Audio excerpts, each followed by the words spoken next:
Tukar je lah presiden PAS tu dah bertongkat. Kesian tengok. Bagi dia berehat lah pula. Asal pula dengan kau? Kau sakit hati kenapa? Asal?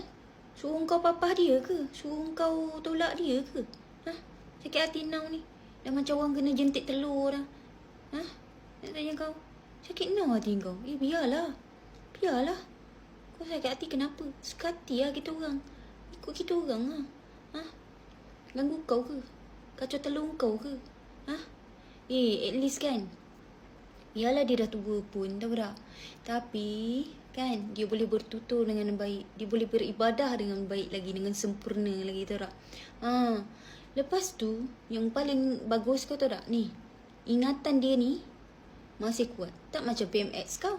Cakap lain, buat lain. Lepas tu buatlah muka selenga ubi tu kat parlimen.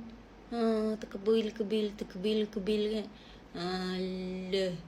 Tak apa-apa kau ni. Asal kau ingat orang dah berusia tu cepat matilah kau nak cerita macam tu lah.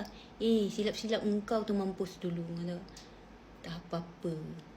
Dah lah jadi pecilat. Jangan jadi bangang sangat, boleh tak? Guna akal tu. Okay? Allah tu bagi akal membezakan manusia dengan haiwan. Ingat tu bro.